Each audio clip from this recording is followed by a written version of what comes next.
Everyone, I'll call this Board of Aldermen meeting to order. If you please rise and join us for the Pledge of Allegiance. I pledge allegiance to the flag of the United States of America and to the republic for which it stands, one nation, under God, indivisible, with liberty and justice for all. Mr. Clerk, could I have a roll call, please? Alderman Bowman. Present. Alderman Bockelman. Here. Alderman Reese. Here. Alderman Milner. Present. Alderman Dickerson. Here. Alderman Long. Here. Alderman Turner. Here. Alderman Levison. Here. Mayor Hassett. Here, and we do have a quorum. Good evening, everyone. We do have kind of a small ceremonial matter I'll let Mr. Welch take care of real quick. I think you all have been introduced, but our new public information officer is here, Daniel Barnett. Started October 1st and has not left, so I think that's good.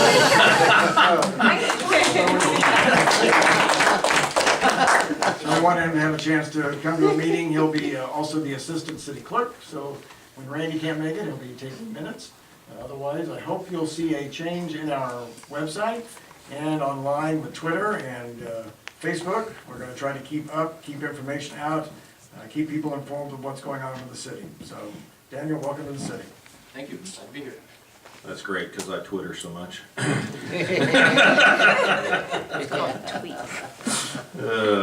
Okay, that's it for our ceremonial matters tonight. Moving on, public participation. At this time, I'll open the floor to anybody who has anything to bring before this board that is not on our already scheduled agenda. I will remind anyone, we do have a public hearing after our first agenda item that is for the three ordinances that follow. So if you are here about any of those three ordinances, there'll be a public hearing just for that. But you are welcome for public participation at this time. Seeing no one, I will close the public participation. We'll move on to the approval of the minutes.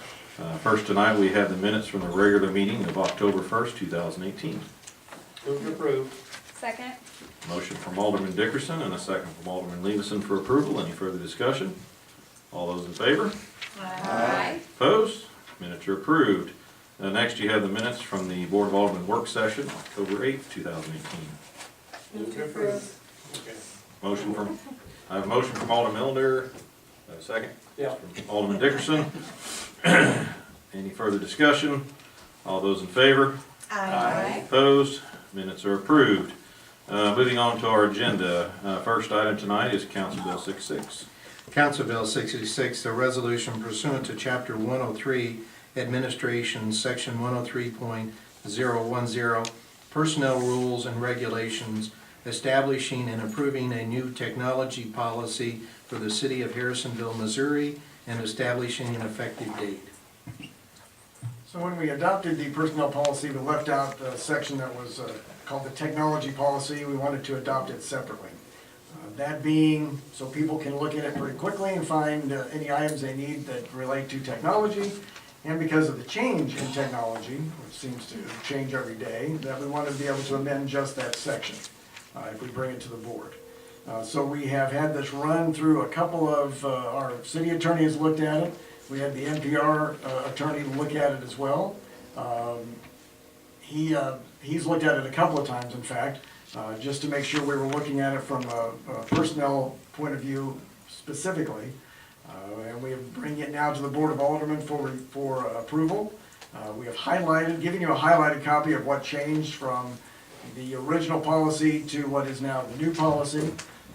And also the regular, or the policy without the highlights has been included just for your reference.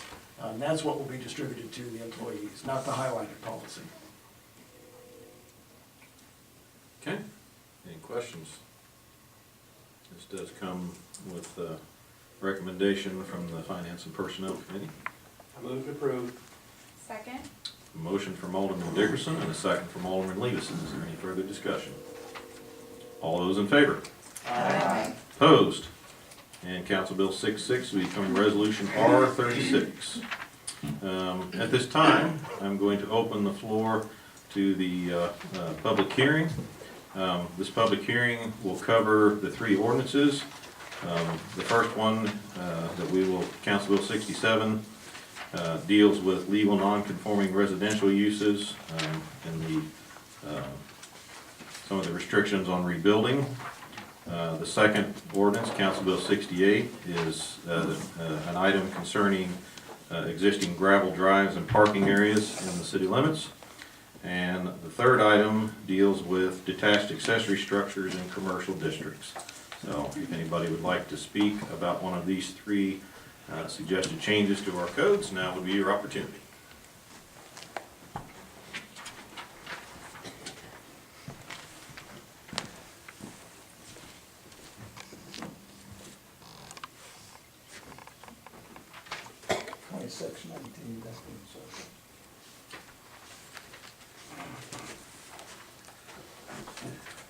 Good evening, Mr. Mayor, Council, Evening.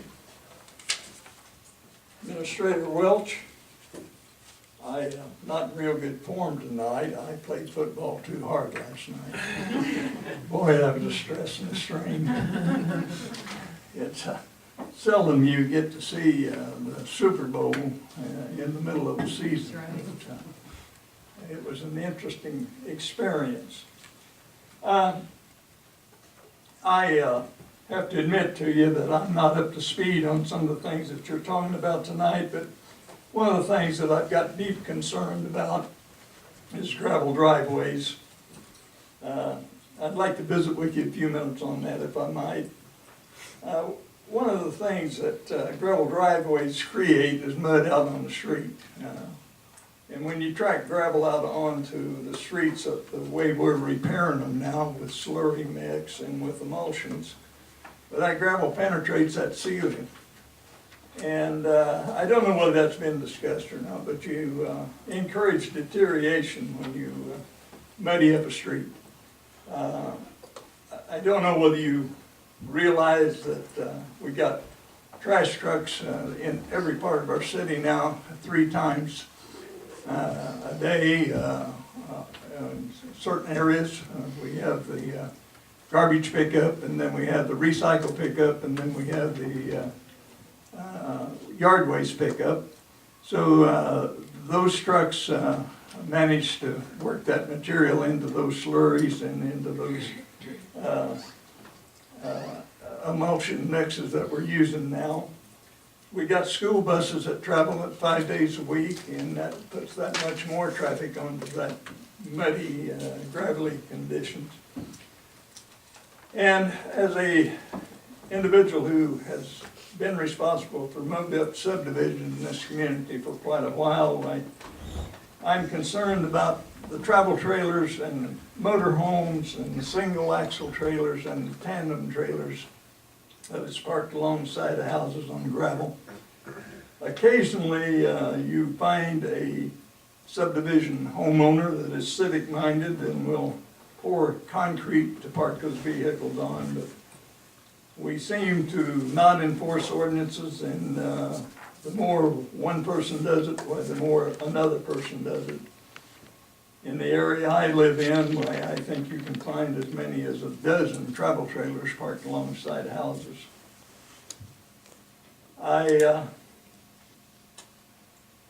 sometimes think that we have an attitude of some of our areas in this town, the more clutter you can get around the house, the more prestige it is. I might not have said it that way, but if you'll travel around us and look at how we clutter up things in our community, it's shameful. I have to admit to you that I thought we had a good crowd in town last weekend, but I was embarrassed when they come to the four-way stop, when they left behind all the buildings on the south side of the square, and you seen the brush and the weeds and the honeysuckle vine that hadn't been trimmed in several years. And then we see dumpsters sitting there that's not screened. I don't know what has happened to the dumpster screening ordinance.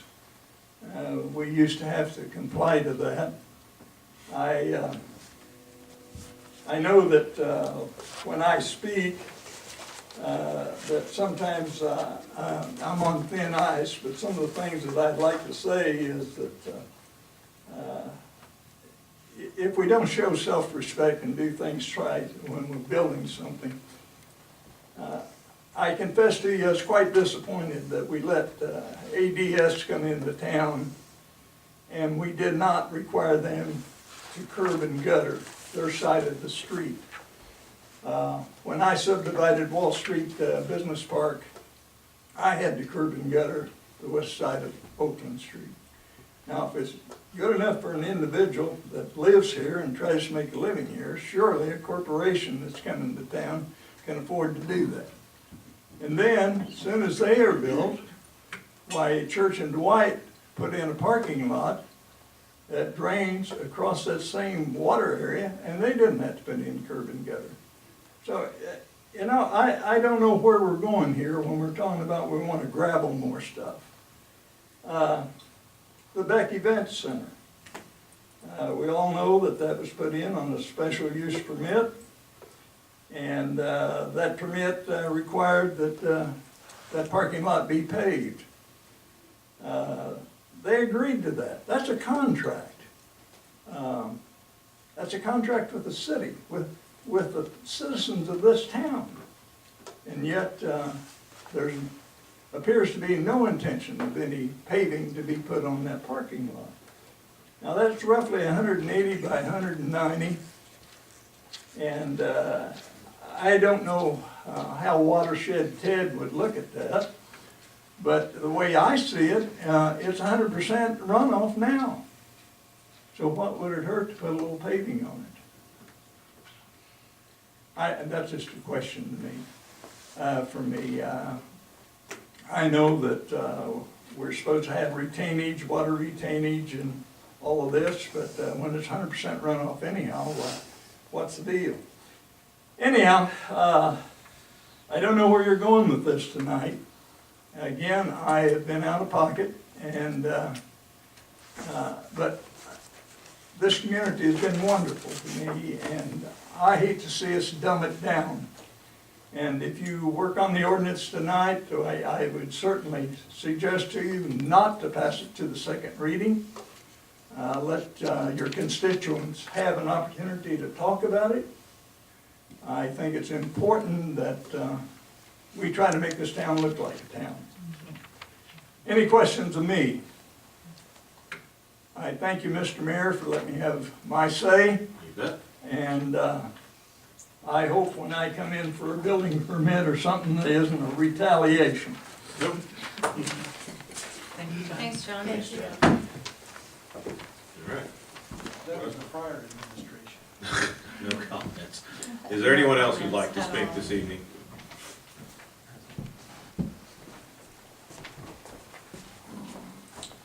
Thank you, city staff and aldermen, and welcome to the city down here. I'm Mike Freeland with Beck Event Space. I agree with quite a bit what John just said as far as loving Harrisonville and trying to improve in the clutter. I know that we had a little tiff as far as building or outbuilding we had set on that property.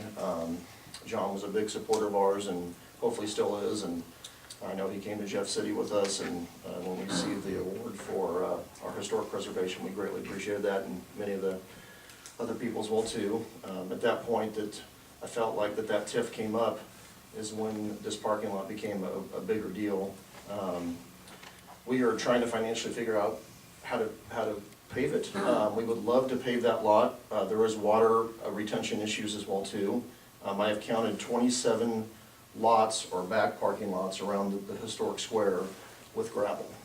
The City Legion across the street, the lawyer behind ours building, Lynn Bailey, that's been there for years, even Dr. Tracy that was next door to us, they paved a section, but then the section behind theirs, it wasn't cost effective for them because it just took so much money. It took more money to renovate the buildings on the square. So I'm just kind of speaking for the historic square up here. Would we love to pave our parking lot? Yes, we would. Is it financially feasible for us? Right now, it is not. And I feel like if you go through and say, okay, the Beck Event Space has to go through and pave our lot, then I feel like it's not fair if we don't make every other business around the square also pave their lot. We bought a piece of property that was distressed. The parking lot was distressed. We can go to Google Earth and look. The pictures haven't been updated. It looks terrible. We have tried our best to remove fencing, put money into it, put new gravel down, keep the weeds down. It was a real challenge this year with early on with a lot of the heat and the snow in April and all this other stuff. Hopefully we have improved the property. I know that the building has been improved, and we would love to do this with the parking lot. Just right now with the agreement we made, it's just not financially feasible. So what do we do about that? And that's where tonight we took it to the city planning and zoning. There was discussion about that. They did approve it to bring it to the aldermen. So I ask you, at least as far as the historic square area, we're not trying to get away with anything. We're trying to revitalize. And it is just not financially feasible for anyone that's up here at this point that I can see to just go around and say, okay, we're gonna put our hard-earned money. Are we gonna even put food on the table? Well, do we need to pay this parking lot? And so that's, yes, we made the contract with the city. It was like what John said, we came to the city and said, hey, can you work with us? It's costing 30% more to renovate this building.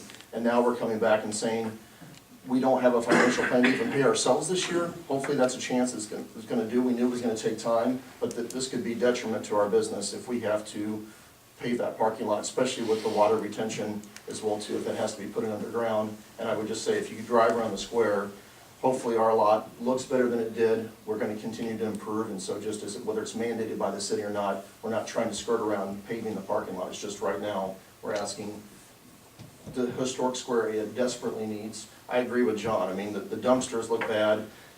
I didn't even agree with what we had put, the Connex box that we'd worked with Roger about, and we moved it. It's gone, it's there. We want to improve the community, so just we encourage you tonight, at least for the historic square area, don't make those business owners put out money that they don't have for all the different areas that are distressed in gravel as well too. Anybody have any questions? Yes. Well, wasn't that contract about you doing the parking lot contingent on if we got a grant to help you put it in? Well, at the very beginning of the process, it was a real leap of faith for us. We offered to donate the property. We had paid for the property, $50,000 out of pocket. We offered to donate the property because there was a chance we were gonna get a grant to go through. It was a real sticking point though too. Once, if we donated the lot, how would we gain access for our clients? That didn't go through. We've moved on. It's been 3 years since that. We're trying to improve the property. So, you know, if the city came back to us and they had some type of resolution to where we would donate the property, maybe that's something we could still consider, but that was literally before we sunk the kind of money we did into the building and thinking, okay, when are we ever going to, you know, we've got to have equity at some point, but right now we're more focused about improving the community, bringing people here every weekend. I think this year we've got 50,000 people coming to Harrisonville throughout the year, so it's hopefully we made an impact. And I'm going to tell you now, this came up in the planning and zoning. If you don't pass this stuff, Walmart's going to come in and not pave their parking lot, because I don't believe that's true. I think Walmart is going to pave their parking lot because they don't want people tripping and falling. We're not trying to pave our parking lot just from a financial situation, but we're going to make it the best we can. Let me, one other question. Can you go to the bank and get a loan to pay that parking lot? The bank will not cash flow with our finances. And so if you buy a building and you can rent out spaces, they'll say, okay, you can make a $3,000 a month payment because you can get $4,000 in renters to pay. There's no, unless we charge $5 a car to park, which even at the Burn Festival, we allow people to come in and park for free in our lot. Even when we had a wedding down there, it doesn't cash flow. So, you know, once again, at the very beginning, I know the argument is we shouldn't have allowed the project to come into Harrisonville. That building was, I think, about 2 to 3 years away from falling down. So I think we saved it. It's you know, the accolades are they what they are. It was amazing, but I look back, I don't know if I would have done the process again because it was really close to insolvency of doing the project. And that's why the other buildings down here are not selling too, is because it will take more money, it will take more love and money to coming in because it doesn't financially make sense to renovate these buildings down here. But I love the square. I hope everyone else does as well too. And I think we've got a good thing going down here as well on the revitalization. Any questions? Question. First of all, we're glad you're here. Thank you, Chief. We truly are glad that you're part of our community. Have you had a bid on what it would cost you to pave this lot? 2.5 years ago, we had a couple people, when we first came to the city, and they said, okay, we're gonna give you a 2-year resolution. We had asphalt looked at, concrete. We never had a firm bid, and the prices have changed enough, but I will tell you, the concrete bids are much more, they're in the couple $100,000 range, and that's not with even if we have to do storm retention. At that point, do we need there's an event space in Lee Summit that doesn't have a parking lot, and that's a real contention with the businesses down there. If we don't have a parking lot, where's everyone gonna park? So, we're doing the best that we can right now, but right now, I'm meeting with, tomorrow, whether this passes or not, I'm meeting with the city attorney, Chris. We're meeting at the brick house. He has some alternative green projects that he's been working on. I said I would love to meet. If we can financially figure out how to make it happen, I would love to make it happen. Is it gonna happen right this minute? It cannot happen this minute because we don't have the money to do it. Sure. Thanks, Judy. Any other questions? All right. Thank you. Thank you. Appreciate it. Anybody else who'd like to speak tonight? All right, seeing no one, I will close the public hearing, and we will move on to Council Bill 67. Council Bill 67, an ordinance of the Board of Aldermen of the City of Harrisonville, Missouri, repealing Code Section 405.050, Part C, Part 3, restoration of damaged non-conforming building of the city code and enacting in lieu thereof a new Code Section 405.050C3 to allow for the restoration of certain damaged non-conforming residential buildings. First reading. Good evening. Good evening. This item originally came to us by a couple members of our real estate community, Katie Malone being one, and one of our residents, Zach Masters.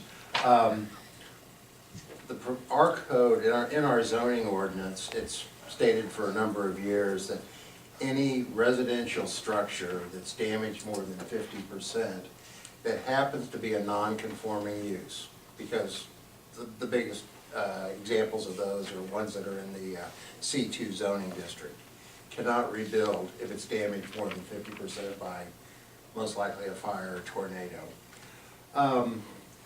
Roxy, another realtor, came to us with a problem that I think is going to surface more and more.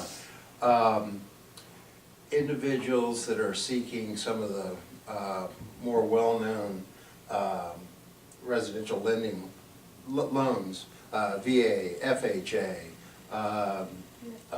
USDA loans, which are loans for first-time buyers, are no longer able to get those loans if a house cannot be rebuilt, even if, once it's damaged, if it's a non-conforming use. We took a look at what some of the other communities are doing, talked to some others in the residential lending and real estate fields, and we came to the conclusion that the advantages of supporting buyers and sellers and keeping our houses full by being able to use these tools like VA financing, FHA financing, there's far more advantages to supporting that and not taking away their ability to use those loan sources than there is to getting rid of a non-conforming use. So what we are proposing is that we change the ordinance so the residential structures, it's R1, duplex, up to fourplexes, this doesn't pertain to apartments now. But what we're recommending is that they be allowed to rebuild if they are a non-conforming use and damaged, whether it's 1% or 99%. This comes to you with a unanimous recommendation of approval from the Planning Commission. On this item, there is a sense of urgency, so we are asking if you would consider doing all your readings tonight on this one. On the other two items, we were going to ask for just first reading tonight. Okay. So what is the urgency? They've been put off by getting their loan and a sale going through until this happened. I think they came to us 6 to 8 weeks ago. There's a And pending contract. excuse me? There's a pending contract right now. Okay. When this house was originally sold to the gentleman that owns it now, this rule in the ordinance was not disclosed to the appraiser. So it was not known at the time he got his loan, or else he probably would not have been able to get a loan on the house. And so, when he went to sell the house, the appraiser, they contacted the city, and it was disclosed, because that's our job, is to disclose these things, that, you know, it was a non-conforming use, and then gave the 50% rule. And that threw the monkey wrench in the whole deal. The banks are not going to loan on this, because if 51% of the value is destroyed, all that they get is they'll pay, the insurance will pay up to the damage, but you won't get a house rebuilt, and then you have a property with, you know, a home that's not repairable, and they only have a certain value back in it. So, like Roger said, there's only a handful of these around town. The house in question is right outside, it's just inside city limits on 291 as you're going out across the Newcastle homes there. There's that one house right there. It was originally land that I believe the Prices owned. It was agricultural, and they bought the land from the family, built this house there. The rest of that area, the frontage area, became a commercial area, but this house was still sitting prior to that being commercial. That house was built and placed there. You know, right now, there's nothing in the works for anything commercial out there.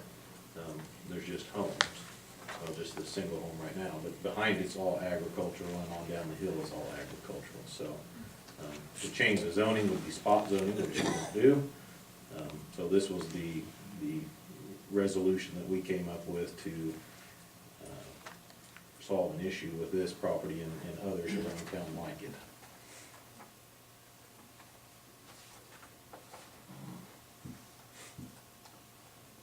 Any other questions? So are you planning on tearing down what's left there and building? What do you, I mean? No, the house he's is selling in it. good shape. He's selling the He's home. trying to sell it. Oh, it's a nice home. No, it's in great shape. It's actually in very good condition. The issue would be, say a tornado comes and hits it Right. and damages it, say 60% of the home. He would get the insurance for the damage, but he couldn't rebuild the house, and then he's stuck trying to sell a lot without a house that, I mean, there's no house there. Oh, I see. So that, There was a and piece so, of that I just was never getting quite. Yeah. that's okay. It's a little bit, Our I'm like, why rules, would you want to? right, our Yeah. rules would keep burn him down from houses? rebuilding. yeah, there's, But our rules are keeping him from being able to sell it because the new buyer can't get a loan. Because it. Because the bank's like, we can't, we can't do this. So it needs to be changed, and it wasn't any fault of his as far as being stuck in the situation.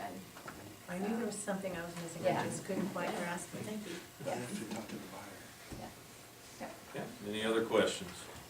I move Council Bill 67 be moved to a second reading. I second that. I have a motion from Alderman Dickerson to move Council Bill 67 to a second reading, and a second from Alderman Levison. Is there any further discussion? I missed one part of our conversation. You said you checked around with cities around us, and what would that be, like Raymore, Peculiar, Belton, who? Pleasant Hill, Grandview, our planning commission chairman, is there. Peculiar, the Cass County cities.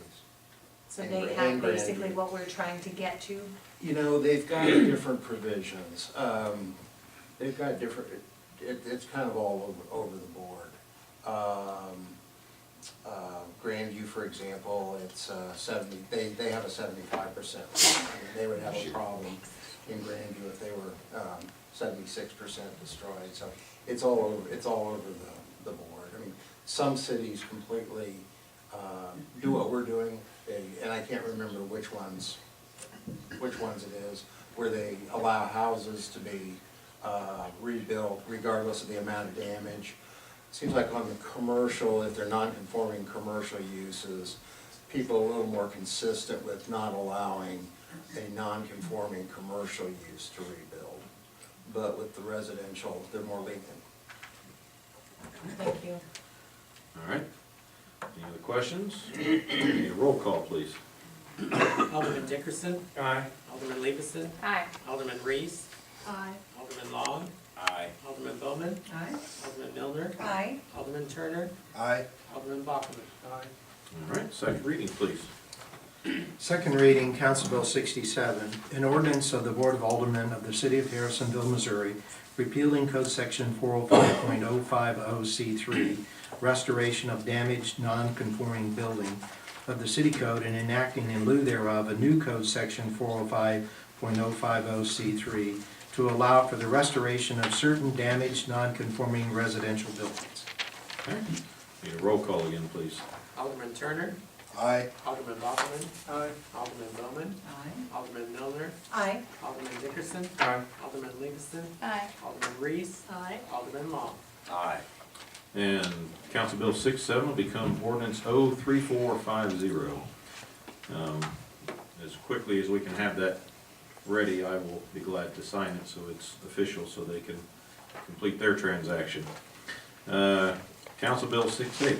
First reading, Council Bill 68, an ordinance of the Board of Aldermen of the City of Harrisonville, Missouri, repealing Code Section 405.565D1, improvement of parking areas in the city code, and enacting in lieu thereof a new section 405.565D1 to allow greater use of gravel instead of concrete and asphalt.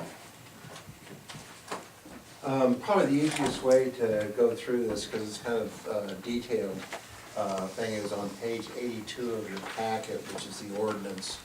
You may want to follow through. May want to be looking at that as I walk through the changes. As you may recall, our ordinance starts, we start in the zoning ordinance with the principle that everything needs to be paved. Everything needs to be paved, and then we have a number of exceptions to that, in which you can use gravel in lieu of Portland cement or asphalt. What we have done is made some change, some additions, and what we're proposing is some additions and subtractions to those exceptions, and let me go through them. First of all, the first thing we're adding is that even if you are allowed to stay with gravel or use gravel as a substitute to paving, you still have to meet the Americans with Disabilities Act paving, which is generally a hard surface requirement. The second thing that we're adding is that if you utilize the gravel exception, that you have to install a paved approach that's a minimum of 10 feet wide. How deep? Actually, the rule is 10 feet deep, as wide as the drive is. Right. That's, thank you. I added that clarification. The third thing that we're adding is, or proposing to change, is that right now the requirement is that if you build new, you have to have a paved hard surface. If you take over an existing building, you can, as a substitute, you can chip and seal it. What we are proposing is that if you take over an existing building, either, leasing or buying it, to take over a building that's already up and it has a gravel parking lot, what we're proposing is the gravel parking lot can stay until a new principal building is constructed. And the reason we were proposing that is we've gotten some feedback that people are a little hesitant to take over some of our existing buildings that have gravel parking lots because they either have to pave or chip and seal. So we're proposing that they can just keep the gravel as is until such time as they construct a new principal building. The other thing is I felt like we needed to deal with with the special use permits. We heard about one. What we're proposing, so that there's consistency, is that anybody with special use permits that has a hard surfacing requirement but currently has a gravel driveway would fall under the same requirement. So if they ever put in a new principal use, then they would have to pave. The fourth item that we're proposing is, and this stems from a couple BZA hearings, the BZA's approved 2 variances where individuals were on large lots, were going to have long driveways, and they approved variances to allow them to use gravel in lieu of paving the long driveways. What we proposed is, we thought, why make people go through the BZA every time? There seemed to be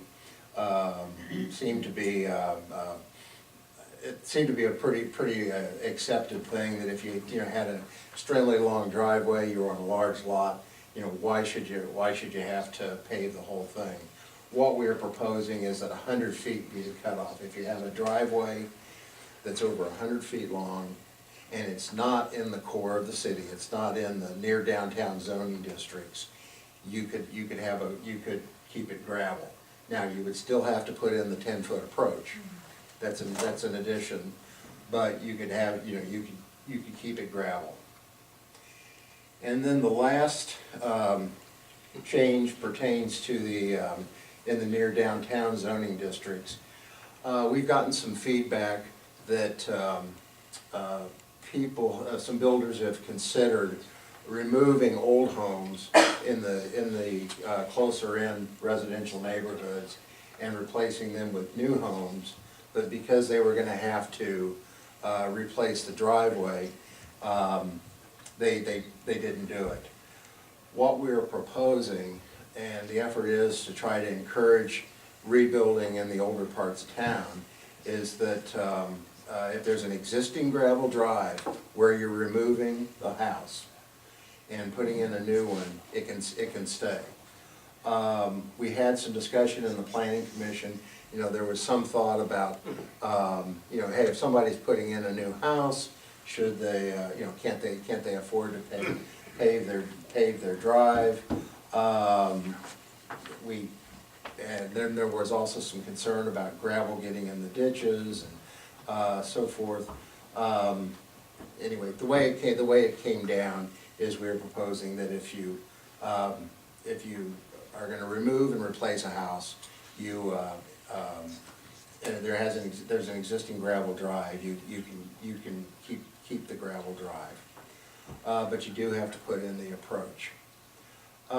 This bill comes to you with a recommendation of 5 in favor, 2 against. The 2 that voted against it were concerned about some of the items that we've already talked about. Gravel getting into the ditches, the impact that the gravel might have on the sidewalks, particularly the accessibility issue if somebody's in a wheelchair, for example, the difficulty in getting around. There's also some of the thought that if people are removing and rebuilding a house, they can pave it, or they can afford to pave. So this one comes to you with a split vote. And I think with that, I'm happy to answer any questions. Okay, I have a question. So you're saying if they want to buy a lot with an old house on it with a gravel driveway, they can build a new house, but they don't have to put in a regular driveway because it originally had gravel. But previously, in the second item, you were talking about existing structures with gravel, but then anything new coming in has to have concrete. Why would we do different on a house if we're not going to do with the other? Okay.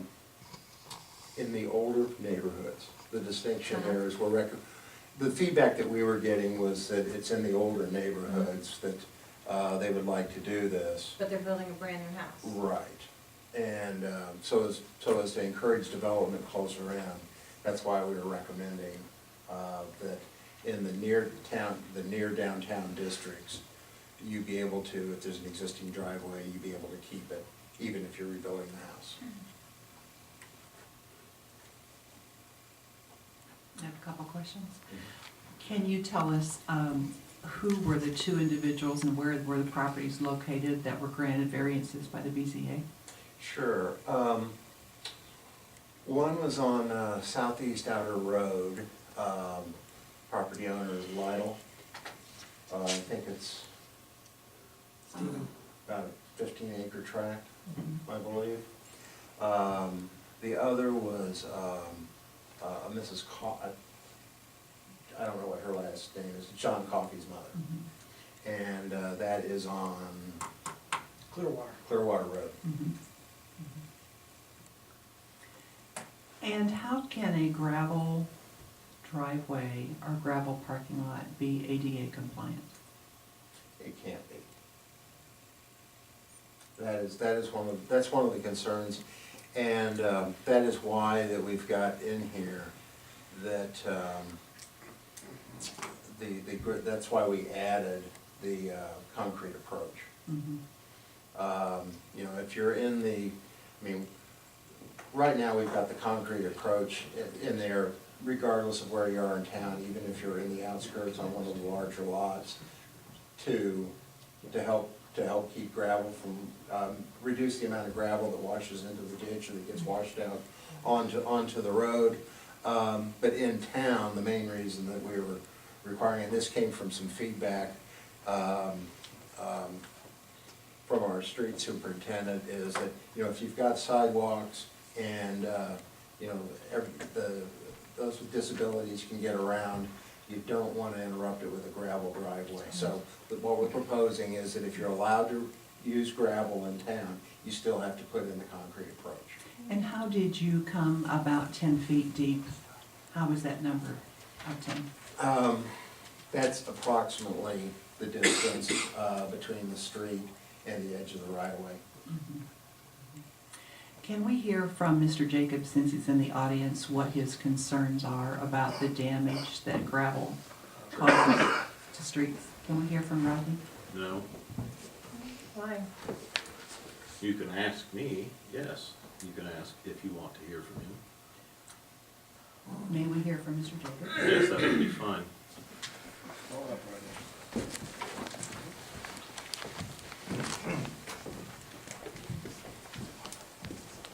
Good evening. I was asked about what I thought about the gravel driveways. I said that the 10-foot variance is the least that you can do. The gravel does create an issue. You can see it on Mechanic Street, you can see it on the South Independence Street, or even North Independence Street. It does have a tendency to act as a sandpaper, as John said, and that's correct. So, any other questions? Go ahead. Thank you. Do we have any of those problems existing now? Yes. Rodney, Yes. would the 10-foot concrete approach, would that help stop this? That 10-foot approach, you'll see that in areas and gravel goes ahead and wash it out. We had, our super operator got stopped and was talked to about down by the library, the gravel washing down that area, and this 10 foot there. But now, it's not, not everywhere it's like that. Typically it's where a slope is we have it. A lot of times, if there's no slope, you have no problem. Does the water penetrate the gravel worse than if it was asphalt? You have more water runoff from the... To a certain extent, the gravel does absorb some the water because it's more porous. There's some talk about porous concrete, porous asphalt, of course, but in my opinion, the loose gravel does do more damage to the roadway. But the tripping action is on the ADA is the most important thing. But again, that's where there is a slope. Any other questions? Thank you, Rodney. Appreciate it. Thanks, Rodney. Roger, did you have anything else to? Nope. Okay. I have one question on so we are proposing in this, say somebody has a gravel driveway now, are they going to have to put this approach in at this point, or is it if they make a change to it? I mean, how are we gonna, are you gonna, obviously I drove through the older part of town one evening, and it surprised me the number of drives there are. And I have to say that the majority of them, I didn't see any gravel out in the street. They seem to be very well maintained. If there was any grass, it was mowed down, or most of them they've kept it killed off, whatever the case might be. But say somebody buys a house with an existing gravel driveway, is this going to trigger That would not trigger it. It would only be if they were removing a house and replacing it with a new house. That's when that triggers the, Correct. otherwise, if somebody has one now, the existing one, if, as long as it's maintained, I mean, now if you, I've seen this in my neighbors, if you leave gravel long enough, it will absorb back into the ground and basically go away, and no longer be a gravel driveway. Those, I guess, at that point would be, that would not be a drive, and then you would have to, obviously, unless it was a area that you could prove had one, you wouldn't be able to put a gravel driveway back in, correct? Correct. Okay. I would comment that as written now, to clarify that existing ones are exempt from that 10-foot approach, subsection 1C would probably need to be revised slightly. Because right now, when I was given this to work to try to incorporate all these, the 10-foot portion was included with each situation, including the 100-foot driveways. So this would not include new residential build on an empty lot? New residential buildings on an empty lot would still have to put in paved driveways, with the exception of if the driveways were gonna be over 100 feet. Correct. I guess I'm having a little issue if we're getting a new build on an old lot, but yet you've got a new build on a new lot. I don't know how you can make a decipher a difference. Well, and the only place that the exemption is allowed for when you remove a house and rebuild So it already has a is if driveway. it's in the near downtown zoning district. So if it's outside of that area, and you would, most of our homes are newer, but if you knock down the house and replace another one outside those zoning districts, you would have to pay the driveway.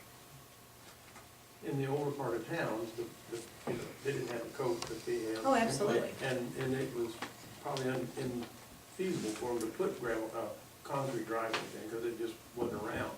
But the new additions, when streets are laid and things are made, curb and gutter, all that kind of stuff, it's easier to put that in when they're building the house, instead of having somebody after they've already built to go back and do the driveways again. I mean, we'd have a war on our hands, I'd say. Roger, when you're talking about the historic downtown district, are you speaking about the boundaries of historic overlay that we determined a number of years ago in Harrisonville? Well, I don't know if they're coterminous, but what I was talking about is we've got the near downtown R1 and R2 zoning districts, and that's what I was using as the boundaries for where you could keep your gravel driveways if you replace the house. Something else I might say too about the businesses that have gravel. I've been on the board quite a while, and one of the reasons why we ended up with so many empty buildings when this ordinance was passed is people couldn't afford to do the driveways. And I asked Kim tonight about getting a bank loan. Well, that's something extra that they have to come up with, that you're paving a parking lot and you haven't sold one of your goods to satisfy the city. And that's why a lot of the buildings sit around right now and aren't developed, is because of gravel driveways. They just can't afford it. It's, concrete and asphalt are not cheap. I don't know who thinks that it's easy to put in and it's that everybody can afford that, but they can't. And that held a lot of buildings back. In fact, I can point out two that are still sitting there with no activity because they won't pave that parking lot because of these ordinances. When were these put in place? And when Roger was here, probably 9 or 10, 09 or 010. And that's when Diana was here and she took away all the grandfather clauses for the gravel driveways and a lot of other stuff. That's why we're talking about this tonight. Those older houses with gravel driveways need to be protected. She did away with all the grandfather clauses when she was here.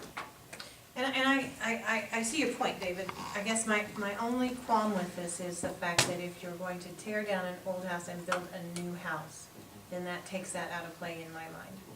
If you're gonna build a new house on an old lot, then you put in concrete. If you're going to buy an old house on an old lot and you have gravel, then you got gravel. Roger, did That's my problem. at planning and zoning, you mentioned that Chris had said there'd been some pushback from some of the builders that said that could be a real deal breaker. You know, obviously, you know, everybody throws around numbers, what a driveway costs. I guess it depends on how long it is, how wide it is. You know, a lot of factors can play into it, but, you know, these, you know, houses, I don't know anybody has looked, building a house is not quite as profitable, or it's hard to build an affordable house anymore just because the cost of materials and everything, cost of a lot. So what we see going up are the houses like on Mechanic, and we've seen some over in like Butler Drive area, that these smaller homes that fit the architecture that's already there, and they're basically rebuilding a house that was once there to almost to the same style and same size, so they're building these smaller houses, but you know, that's part of why they're doing that, is because the cost to build those smaller houses is a little lower, and they sell much easier. If I remember correctly, every one of these houses is sold before they're finished. But those are the gentlemen that have commented that would be a deal breaker on them building further, is if they, and I don't know how many of those they put in driveways and haven't. Yeah. I haven't looked to see which ones had them, which ones didn't, haven't even gone that route, but that was something Chris had brought forth, right, that they had gotten that info. Alderman Turner. So, I mean, if all this was to pass on, really, all this is saying that the only new gravel driveways that are ever allowed or permitted would be anyone that's over 100 feet long. But then they still have to have the 10-foot approach, right? Correct. Correct. So that, other than that, and then this gravel can remain gravel. Correct. And if you have an existing gravel driveway and you let it grow over and it's out of sight, sunk into the ground, it's gone. I mean, it's not, I mean, this is, if you have one, you better be maintaining it if you want it to stay, because once it's gone, it's gone. So you have an old house that had a gravel driveway, grow up from weeds, you gravel something down, it looks like yard again. So a new driveway would have to be paved. Yep. 'Cause Well, how could you do that though, if you're gonna let somebody else in the same neighborhood put gravel in? is there an existing gravel drive? If it disappears into the But if ground, that was it's- an existing gravel, then. but it's no longer, because it's no longer there. Not is. I'm gonna play my, That's I'm gonna play my new guy card here. People now. And I just don't pertain, we're just asking for first reading tonight. Right. So, you know, I think regardless what happens, we're coming back, but can I just kind of confirm on how the inspectors have been handling that? Isn't it already in the code I agree. about having a gravel pad to park your RVs on? I know John was reflecting on that. Isn't that already in the ordinance now? No. It's not? I thought you could have a gravel pad in your backyard. Yeah, that's what I thought. It was on the side or the back? The back. not the I'll double side. check. It has to go back to another structure, is my understanding. That's what. That's yeah. what it is. And maybe that turns in, maybe that's That's what it another, turns into. you know, you can, what is in the code now is exactly what you're talking about, is that can be gravel. Well, And maybe that turns into another, maybe that turns into a gravel parking spot. And just his take on the gravel disappearing, if they're allowed to put gravel in to park their RV or their trailer house on, and they sell the house, it's easier to cover, and they don't have it, it's easier to cover that gravel up and get rid of it than it would be if you'd had a concrete pad poured out there that you have no use for, or asphalt, and you want to make it into yard, it's gonna cost you to chip that stuff. But that's different, we're talking about driveway. Well, I know as it opposed is, to but I'm parking just lot. saying that. Yeah, I don't think Marcy, that's- I would like to address this because I have the same issue, the exact same one. I'm like, really? We're gonna let the builders not put in a driveway? So I had to really go over this in my head because I'm thinking from a realtor standpoint, bringing a buyer in. I'm not even thinking, I can think about the city side, but I'm thinking, okay, is a buyer gonna like that? So I had to pull back from that and go, okay, we have very limited homes for people here in town. We just don't have much, especially, the less expensive homes. So I had to look at it and go, okay, do we allow builders to basically put a little more money in their pocket? And I know on these cheaper houses, they don't have much that they're making. They just don't. There's not, the building materials are too high. They're probably gonna go up again because we have another hurricane. And so a buyer can come in and say, hey, we want you to go ahead and pave or you know, put in the driveway for us. And I think that's what some builders are gonna end up having, is that these buyers are gonna come in and they're gonna want the house, but they're gonna be like, we want a real driveway. So I don't know how many gravel driveways we're actually gonna really end up with, as far as that goes. But I had the same concern as you had with the new build, why are we doing this? And I would like to have it needs to be laid out exactly where those buildings, they can be put. And as far as the 10-foot, you know, I felt like that was necessary to try to keep the gravel from being drug out onto our streets. And, I mean, Rodney said 10 foot's the least. I mean, I don't know what he feels like is the best, you know. You get 10 feet, I mean, how many of you are you running clear to the house? You know, some of those smaller lots, you've got like what? You know, 5 feet left, I don't know. It seems. Why don't we talk to Rodney about that? Right, so. Yeah, I think we actually did one of these with the RV park where Jason Winters put in. Those are typically gravel, you don't have roads down in there that are paved if you look at RV lots, like the one in Peculiar was one we used an example. But they do have an approach, so the RVs and the trucks coming in and out don't drag it. Now, I don't remember what was put in his special use permit for the approach. He was allowed to have the roads, but on his, it slopes down in there, so obviously any runoff or anything, it runs it right back down into the property. But there is an approach for that one, so that one would be one, if somebody's looking for an example of what it would look like, we required that on that special use permit. I'm going to suggest, I've heard enough tonight, that probably what needs to happen is, as he said, we should have a second reading, and staff needs to get back to me with some of these concerns so we can clarify. There'll be a second reading, but there'll be an amendment that will be submitted. It'll be the same issue, but we can submit an amended ordinance to address the concerns that were raised tonight, and that he works the issues. I think that's probably the best way to proceed. All right. Also, I mean, also one thing to clarify, just exactly when is the 10-foot approach required? I mean, I know on new gravel drives are 100 feet, but other than that, when is that approach required? If you had an example where they were in the near downtown districts where they were removing and rebuilding a house, the 10-foot approach would be required there in addition. The 10-foot approach would also be required if you had somebody that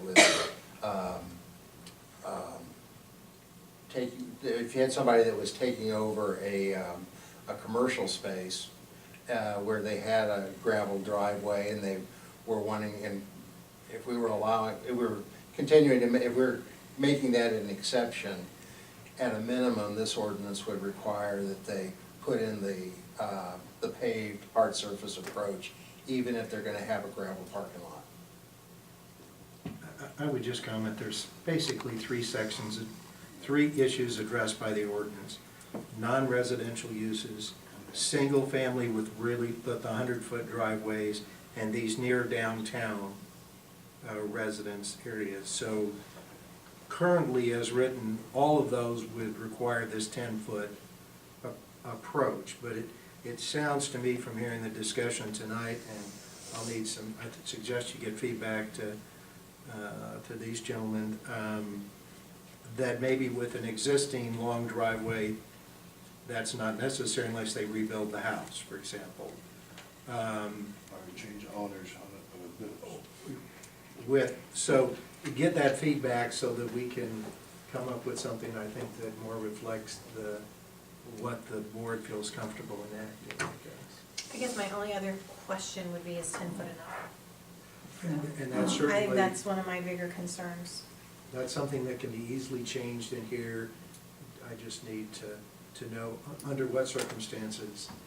I would agree with that, and I would ask for Rodney's opinion on, is 15-foot better as far as damage to the streets and gravel overspill and that type of thing, if you could. And you don't have to answer this evening if you want to research that, but I think that's one thing that I would like to see considered, is a 15-foot apron instead of a 10. Okay. Any other questions? Again, this was just first reading, we'll have second reading at our next meeting. Moving on to Council Bill 69. Sorry, just thought you were right. Yep, right in the note. Council Bill 69, an ordinance of the Board of Aldermen of the City of Harrisonville, Missouri, repealing Code Section 405.550D, accessory detached building of the city code, and enacting in lieu thereof a new section 40550D to allow detached accessory buildings in the C1, CB, D1, C2, and CBD2 zoning districts. First reading. We realized in going through the ordinance that we don't allow accessory structures, detached accessory structures in our commercial zoning districts. We had had an inquiry in the downtown from a business that was wanting to put one in, and I'm not sure if they have or they haven't yet. We told them what the zoning ordinance said. We have one that went up where one person thought the other person had gotten the building permit. And so, anyway, that prompted us to first take a look at what we would allow around the central business district, the downtown area. But then we also, at the same time, were thinking, you know, businesses, we've got a lot of commercial zoning in the city, and they're gonna wanna keep things, particularly to take care of their sidewalks, you know, snow blowers, lawn mowers, that they don't wanna keep inside their buildings. And so we think it's advisable to allow detached accessory structures in the commercial zones. And that's why we brought this amendment to the Planning Commission. Originally, when we went to the Planning Commission, we were recommending the maximum size be 220 square feet. In the Planning Commission meeting, there was concern that folks did not want to allow cargo containers to be used as detached accessory structures. After the Planning Commission meeting, I was doing more research on it, found out the two standard sizes for cargo containers is 320 square feet, which was the size of the one that we had in the parking lot across the street from Beck's, and the other is 160 square feet. So because of the concern that people didn't want the cargo containers, I dropped the 220 square feet to 150 foot would be the maximum size that you can have, but that's something that you need to think about. Do you want a 220 or 160, or 150? What else? The bill also provides that if somebody is wanting to put up a detached accessory structure in an area that's in the flood zone, that they would have to get a building permit, and the primary purpose for the building permit is to make sure that it's anchored down. And that would just apply in the flood zone. The last comment I make is that there was a question at the Planning Commission meeting is, are we gonna be allowing these to be sorts of kiosks where you could sell things out of? And that's not the case. Those would be primary structures. What we're talking about is accessory structures to go with accessory structures that where you could store things and not be selling things out of. So. Okay, I have a question on this too.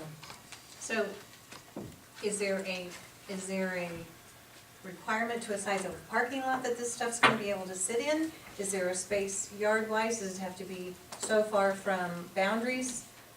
Thank you. I mean, we're gonna have all these little things pop up in people's commercial zones, and it's gonna look like a zoo. Yeah. Okay, what we're proposing in the ordinance to minimize the zoo-like appearance is, and hopefully not have that, is that it would have to go behind a building, and that it would have to respect the setbacks, and the setbacks in the commercial districts are 5 feet from the side and the rear property line. In fact, one of the reasons why I was asking if we could just have first reading tonight is one of the words that one of the things we want to talk about is we think we need to define better what's behind. I mean, there's two ways to do it. You can just say it needs to be in the rear yard, which downside of that would be that, you know, you could maybe see it from the side streets, or do you want to say that it can't be visible from the primary street? And so, one of the things that I was wanting to tighten up between now and the final reading was how we define behind a building. So it can't sit in someone's parking lot. Correct. How many of these are already in existence in town? And where are they? I only know of a couple in the downtown area, but I haven't surveyed. I haven't surveyed all our commercial areas. How many can they have? The code allows you to have a max, you can have as many, there's no limit on the numbers that you can have. I think but you cannot exceed 35% lot coverage. That's residential. In this, it's one. Oh, it's just detached. one? Yeah, Thank we you. limited it to one building only, for that reason. And essentially, it's, the way I understood it, it's for things that these places want to store that you would not want to store indoors. Maybe, you know, it might be salt melt or a lawnmower or something for the property. And that's why, these aren't very big buildings, but that would be what the request has been, is for that type of use. Yeah. I just don't know where else a bunch of. When you're looking at, But it's the recycle. when you're looking at researching this and further identifying and delineating things like setbacks and what's the backyard, can we also define more explicitly accessory structures? What is an accessory structure? I mean, if we don't, then anything can be considered an accessory structure. We have a definition of accessory structure in there now, but let me take a look at it, and it sounds like maybe it needs to be tightened up. Mhm. I believe the idea here is to allow like will be considered a storage building, not something that you would see Not a cardinal box. in a residential backyard and kind of, like what you would buy at Sutherland's or somewhere, to a kit that you put together. I understand that, we understand that, but we need to make sure. I, that the I'm ordinance just saying that's what the intent is, so that's what the intent of changing this was for, and that's what we're trying to get to. Just as a hint, whenever I've started to, I'm not, so you don't have to redo all the ordinances at the same time, but as we go through and pass some of these new ordinances, wherever there's a definition, I'm trying to capitalize the first word. So if you look at the ordinance here, accessory building is capitalized. That means there's a definition somewhere in the code with respect to that. Now, it may need to be a better one, but just for future reference, for when you're reading through these, for example, side or rear lot line are also capitalized in there, so those are also defined as its floodplain. So there are definitions, we're trying to get those capitalized so that gives you a clue that you need to look somewhere else for the definition. Any other questions that you would like them to look at before this would come back for second reading at the next meeting? I thought an accessory building was any building other than the primary structure. That's one of those, I need to find out. Again, it's defined in the code. You look up how it's defined. I don't recall the exact definition, but I always think it's a good idea to define things fairly specifically, so that, just for clarity, so there's no ambiguity. Okay. All right, sounds like you got your work cut out for you. Yes, thank you. All right, very good. And that will conclude our agenda items tonight. We'll move on to Alderman and Committee reports. Alderman Bowman. Thank you, Mayor. Wanted to let you know that I was very pleased to be able to participate in the Project Connect at the Harrisonville United Methodist Church on Saturday. We were there and we registered and were able to assist 50 families. There were over 60 vendors there providing services that families needed. It was a great day and I was very proud to be a part of it. Thank you. Alderman Bachman. Alderman Reese. Just a quick one about Burnt District Festival. I think that it was a grand success. I rolled a 103-year-old lady around the square and she had about 25 people stop her and say hello to her. So, but it was a wonderful way to get all the people of Harrisonville together, whether you were chomping on corn or watching my son play his guitar. That was nice. It just was a really warm feeling to go around that square and see all those people that you hadn't seen for such a long time. And it gives you a way of knowing that Harrisonville is it's still all one piece. There are people all over this city who are connected to all the other people in this city, and we tend to forget that because we go about our daily lives, and we just don't do it anymore. And it was just a wonderful way of pulling us all together and saying, hey, hello, we're all still here, and we all care about Harrisonville. Thank you. Nothing. Alderman Dickerson. Alderman Long. I'm good. Alderman Kerr. I received an email today from a lady who was thanking us for having our trash pickup last Saturday, or drop off. That she thanked us for having it in the spring and fall, and help people get rid of stuff and help keep the city clean. And she thank us for having it free of charge. Very good. Alderman Lewis. Mr. Welch. You have my report. If you have any questions about it, I can answer them. Otherwise, All right. Just want to remind everybody that this weekend is the e-recycling out at Family Center.